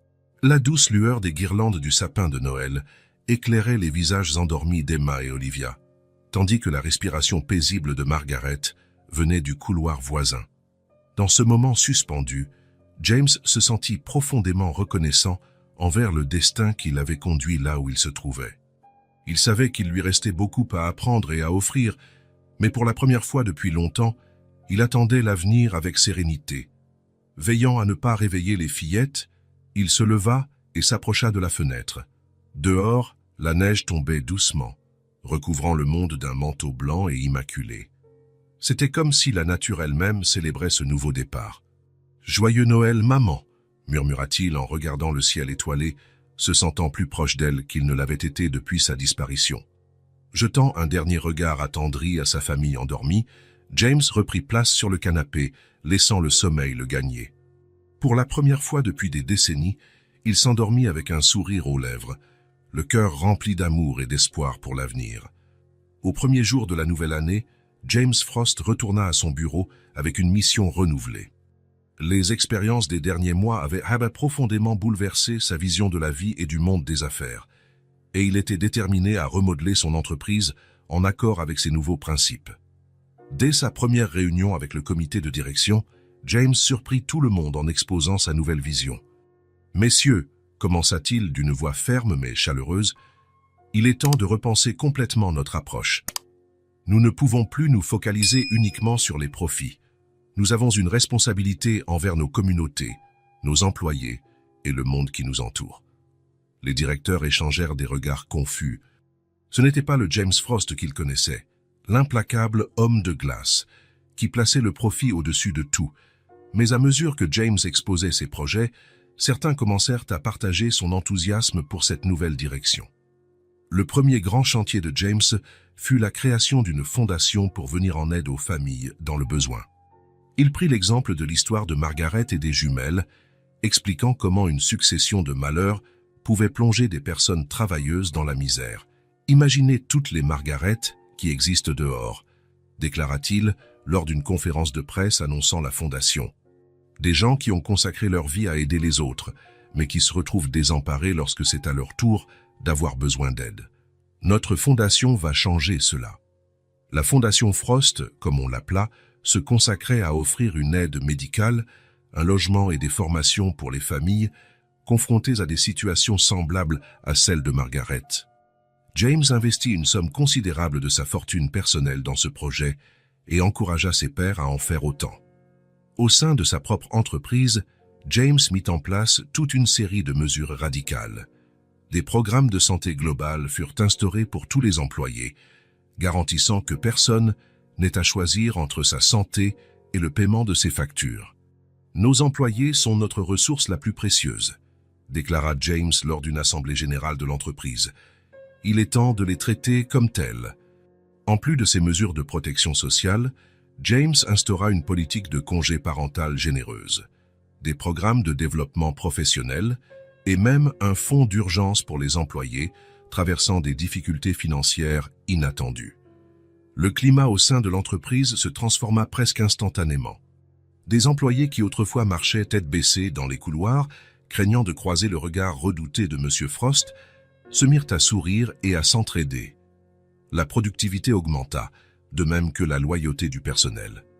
Un jour, à la surprise générale, James vint au bureau accompagné d'Emma et d'Olivia.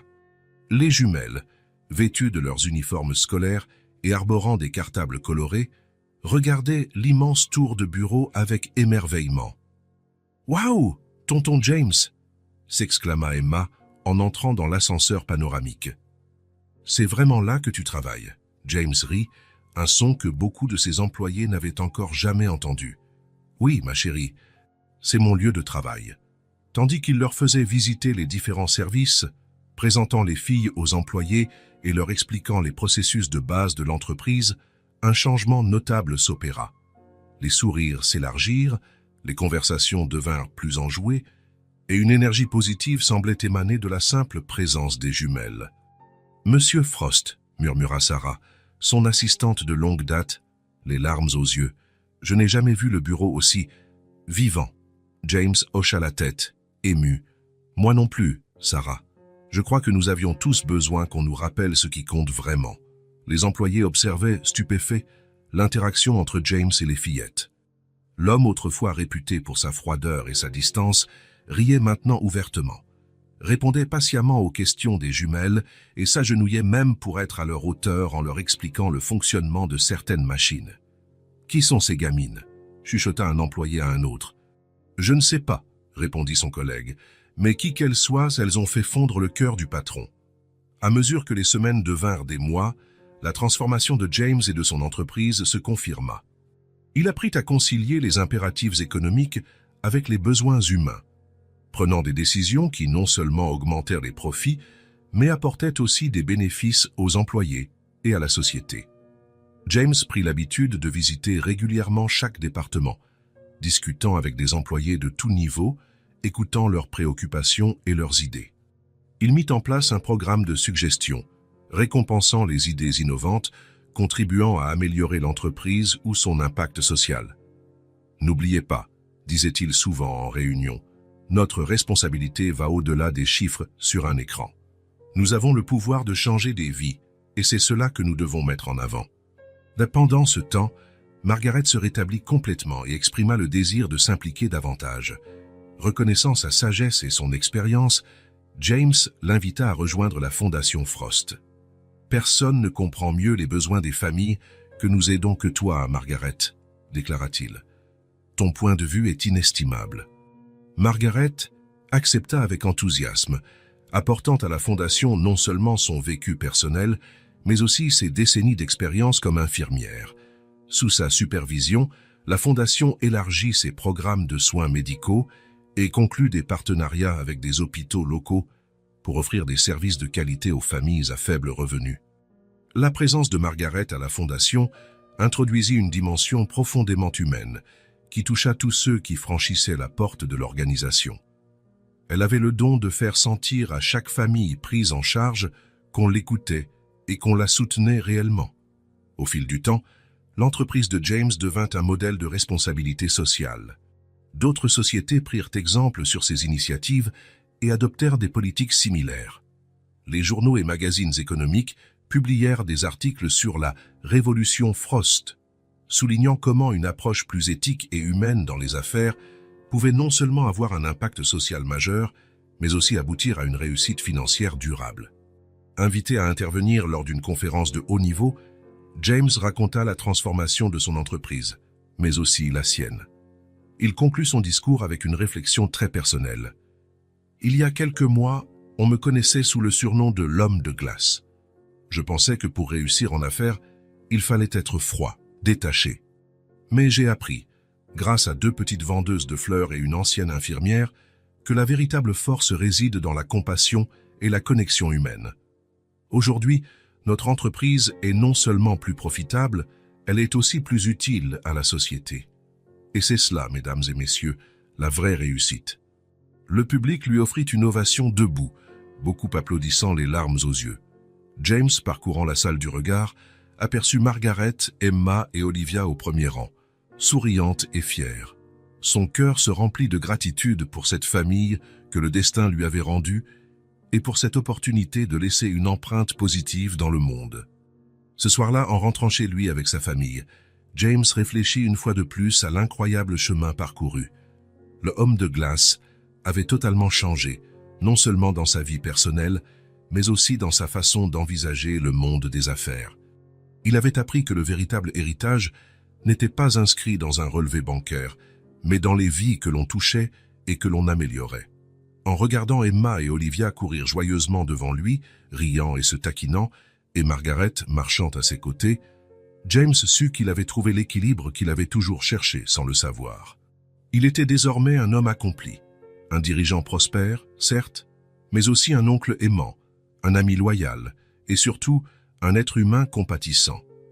La transformation était complète, mais James savait que ce n'était que le début d'un nouveau voyage, un voyage de croissance continue, d'apprentissage et d'impact positif. Et il avait hâte de découvrir ce que l'avenir lui réservait. Une année s'était écoulée depuis ce jour fatidique où James Frost, l'autrefois redouté homme de glace, avait rencontré 2 petites vendeuses de fleurs qui allaient changer sa vie à jamais. Maintenant, assis à la table de sa grande maison, entouré de rires et de conversations enjouées, James avait du mal à croire à l'ampleur de la métamorphose qu'avait connue son existence, ainsi que celle de tous ceux qui l'entouraient. Margaret, totalement rétablie de sa maladie, resplendissait de santé et de vitalité. Ses yeux pétillaient d'un éclat neuf lorsqu'elle décrivait les nouveaux projets de la Fondation Frost, où elle occupait à présent un poste de conseillère principale. Sa longue expérience et sa sagesse innée étaient inestimables pour l'organisation, qu'elle aidait à façonner avec son regard unique et son empathie à toute épreuve. « Tu sais, James, » dit Margaret en interrompant le fil de ses pensées, « je n'aurais jamais cru qu'à 65 ans, je commencerais une nouvelle carrière, mais grâce à toi et à la Fondation, j'ai l'impression d'enfin réaliser le rêve que j'avais toujours caressé, aider réellement les gens. » James sourit, submergé par la reconnaissance. « La Fondation a de la chance de t'avoir. Ton regard et ton expérience sont précieux pour nous. » De l'autre côté de la table, Emma et Olivia discutaient avec enthousiasme de leur projet bas scolaire. Les jumelles, désormais âgées de 11 ans, s'étaient épanouies au-delà de toutes les espérances. Libérées de la peur du lendemain et de la maladie de leur grand-mère, elles pouvaient enfin se consacrer à leurs études et à leurs passions. Emma, les yeux brillants d'excitation, expliquait son dernier projet de science. « Tonton James, tu ne vas pas le croire. Mon expérience pour purifier l'eau a gagné le premier prix à la foire scientifique. Et mon poème a été sélectionné pour paraître dans le magazine du collège, » ajouta Olivia, résolue à ne pas être en reste. James sentit son cœur se gonfler d'orgueil. « C'est formidable, mes chéris. J'ai hâte de découvrir ton projet, Emma, et de lire ton poème, Olivia. » Les dîners du dimanche étaient devenus une tradition sacrée pour cette famille recomposée. Peu importait l'emploi du temps chargé de chacun.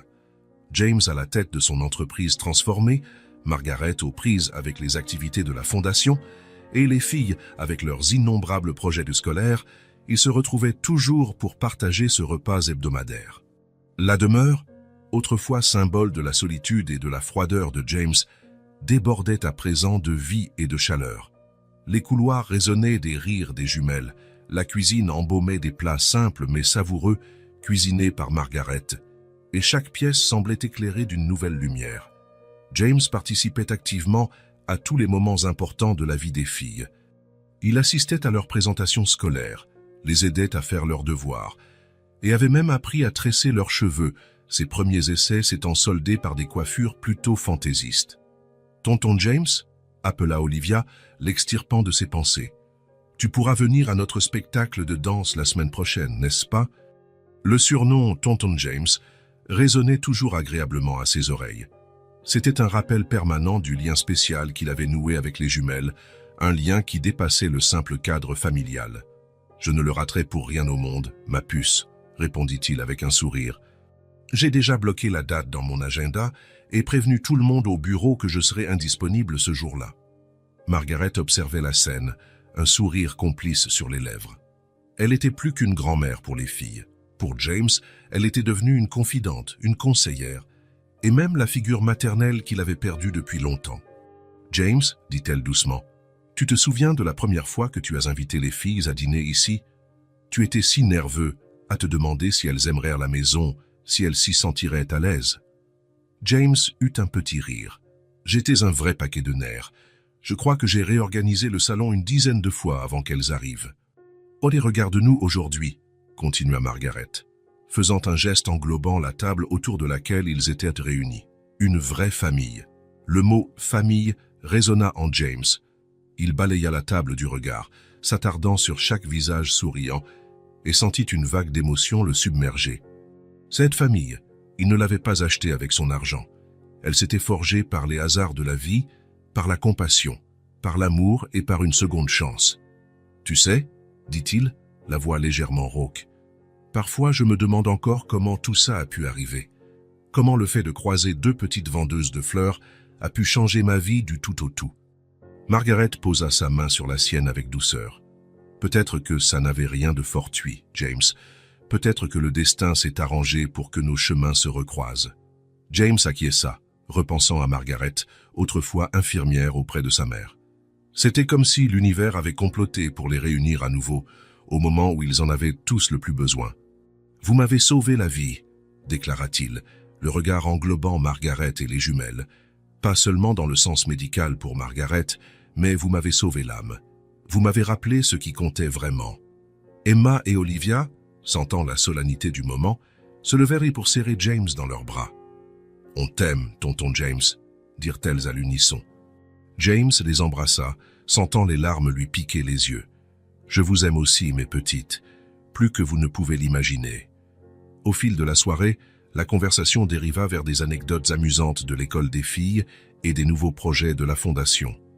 James, lui, se surprit à réfléchir à l'année écoulée, à tous les changements radicaux qui s'étaient opérés non seulement dans sa vie personnelle, mais également dans son rapport aux affaires et à la philanthropie. Son entreprise, jadis connue pour sa quête effrénée de profit, était à présent saluée comme un modèle de responsabilité sociale. La Fondation Frost avait déjà soutenu des milliers de familles, apportant espoir et opportunité là où il n'y avait que désespoir. Mais au-delà de toute reconnaissance publique ou réussite financière, le plus important demeurait la transformation intérieure de James. Le homme de glace n'existait plus. À sa place, on trouvait désormais un homme empli de compassion, d'amour et de sens. Alors qu'il observait Margaret et les jumelles débarrasser la table après le repas, insistant sur le fait que c'était à elle de faire la vaisselle cette fois, James ressentit un profond sentiment d'appartenance. C'était sa famille désormais, non par le sang, mais par l'amour et le choix mutuel. Plus tard dans la soirée, une fois les jumelles couchées et Margaret sur le point de partir, James l'accompagna jusqu'à la porte. « Margaret, dit-il, la voix chargée d'émotion, je ne pourrai jamais assez te remercier pour tout ce que tu as fait, pour avoir pris soin de ma mère, pour m'avoir offert une seconde chance aujourd'hui. Tu es de la famille. » Margaret sourit, les yeux humides. « Oh, James, tu as toujours fait partie de la mienne. Depuis le jour où je t'ai vu, ce petit garçon effrayé au chevet de sa mère, j'ai su que nos destins étaient liés. Je suis si fier de l'homme que tu es devenu. » Ils s'enlacèrent, un long moment qui scellait des années d'histoire partagée, de pertes et de retrouvailles, de secondes chances et de nouveaux départs. Lorsqu'elle s'en alla, James retourna dans le salon, désormais calme mais encore imprégné de l'énergie chaleureuse de la soirée. Il attrapa un cadre photo posé sur l'étagère, un cliché récent de toute la famille pris lors d'un pique-nique au parc. Dans les sourires figés par l'objectif, il vit non seulement le bonheur, mais aussi la guérison, la rédemption et l'amour inconditionnel. Du bout des doigts, il effleura les visages sur la photo, submergé par la gratitude. Le destin avait effectivement réuni leur vie d'une manière qu'il n'aurait jamais pu prévoir. Et dans cette union, il avait non seulement trouvé une famille, mais aussi lui-même. Un sourire aux lèvres, James reposa la photo et se dirigea vers sa chambre. Demain serait un autre jour bien rempli. Il devrait gérer son entreprise, superviser les projets de la fondation et surtout passer du temps avec sa famille. Et pour la première fois de sa vie, il se sentait impatient de relever chaque défi, chaque nouvelle opportunité de faire le bien, parce qu'il n'était plus seul. Il avait une famille que le destin avait mise sur sa route, que l'amour avait forgée et que rien, pas même l'argent, ne pouvait acheter. C'était le véritable trésor de sa vie. James Frost était assis dans son bureau, chez lui, le regard perdu à travers la fenêtre qui donnait sur le jardin. Emma et Olivia y jouaient joyeusement, leur rire s'élevant dans l'air et emplissant la maison, d'une gaieté que James n'aurait jamais cru possible quelques années plus tôt. Il attrapa un cadre photo sur son bureau, une image de lui-même, aux côtés des jumelles et de Margaret, tous souriants lors d'un pique-nique. Ses doigts suivirent le contour des visages radieux, tandis qu'il songeait au parcours extraordinaire qu'il avait mené jusqu'ici. C'était presque ironique, pensa-t-il, qu'un mensonge, ce moment où il avait prétendu être aveugle pour tester l'honnêteté de deux petites vendeuses de fleurs, ait été la première étape vers une vie de vérité et d'authenticité.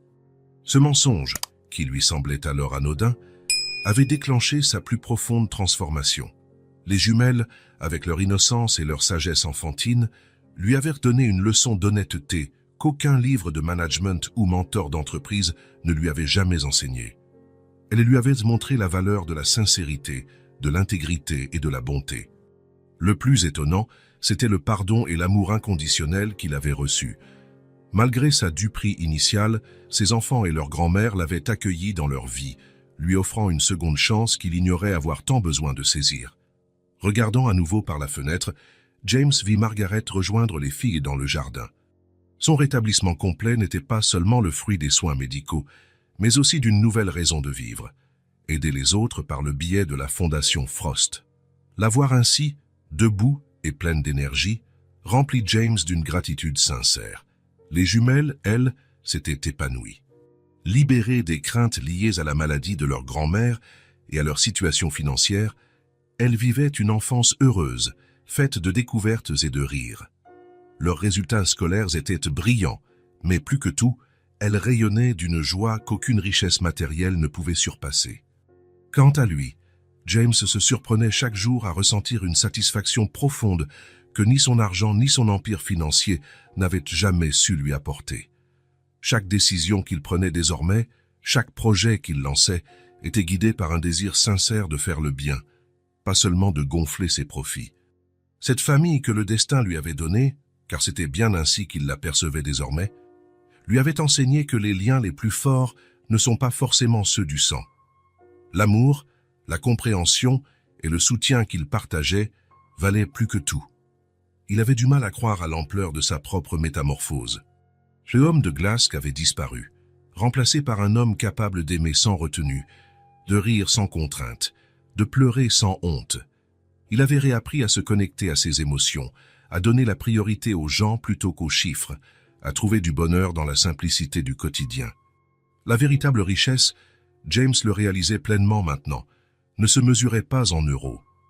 Elle se trouvait dans le sourire d'Emma et d'Olivia quand ils rentraient à la maison, dans les conseils avisés de Margaret, dans les moments partagés autour d'une table garnie de repas faits avec amour. Elle résidait dans ce sentiment d'appartenance, de but, d'amour inconditionnel. Repensant à tout cela, James sourit en se souvenant des chemins imprévisibles du destin. Deux petites vendeuses de fleurs, qu'il considérait d'abord comme un simple test de moralité, s'étaient révélées être les messagères d'un changement radical dans sa vie. Emma et Olivia avaient fait ce miracle sans même le savoir, transformer un homme froid et calculateur en quelqu'un apte à l'empathie, prêt à s'engager pour autrui. James se leva et s'approcha de la fenêtre, observant sa famille dans le jardin. Margaret leva les yeux à cet instant et lui adressa un signe de la main, son sourire débordant de tendresse. Apercevant son regard, les jumelles lancèrent en chœur « Viens jouer avec nous, tonton James ». Avec un sourire, James quitta son bureau et descendit les rejoindre. Tandis qu'il courait et riait avec les filles, le soleil réchauffant son visage et son cœur se remplissant de joie, James Frost comprit qu'il avait trouvé le véritable miracle de la vie, celui de l'amour, de la famille et de la rédemption. À cet instant parfait, entouré par l'amour de sa famille choisie, James remercia intérieurement le destin d'avoir placé deux petites anges sur sa route pour le sauver, l'orientant à nouveau vers l'humanité et la compassion. L'après-midi s'étirait, et James, Margaret et les jumelles poursuivaient leur jeu dans le jardin, leur rire résonnant sur la pelouse. Finalement, fatigués mais heureux, ils s'assirent tous sur l'herbe, formant un petit cercle. James contempla chacun d'eux. Margaret, avec son sourire sage et son regard bienveillant. Emma et Olivia, les joues rosies d'avoir couru, les yeux pétillants de joie. Il ressentit alors une émotion intense, un mélange de gratitude, d'amour et d'une paix profonde qu'il n'avait jamais connue auparavant. « Vous savez, dit-il doucement, il y a quelques années, je croyais tout posséder. Mais aujourd'hui, je réalise que je n'avais rien de ce qui compte vraiment. Vous m'avez offert le plus beau cadeau, une famille, un foyer, un sens à ma vie. » Margaret posa une main affectueuse sur celle de James. « Et toi, tu nous as donné une seconde chance, James. Je crois que nous sommes tous bénis d'une manière ou d'une autre. » Les jumelles, sentant l'intensité du moment, se blottirent plus près de James. « On t'aime, tonton James, » dit Emma. « Pour toujours et à jamais, » ajouta Olivia. James les serra contre lui, les larmes aux yeux. « Je vous aime aussi, mes petites, bien plus que je ne saurais le dire. » Alors que le soleil commençait à descendre, inondant le ciel de reflets dorés et rosés, la famille Frost resta là, unie dans la simplicité d'un instant de bonheur partagé. James, autrefois surnommé l'homme de glace, sentait son cœur déborder de chaleur, de gratitude et d'amour. Le vrai miracle, songea-t-il, n'était pas seulement sa propre métamorphose, mais la façon dont l'amour peut guérir, rapprocher les êtres et créer une famille là où il n'y en avait pas.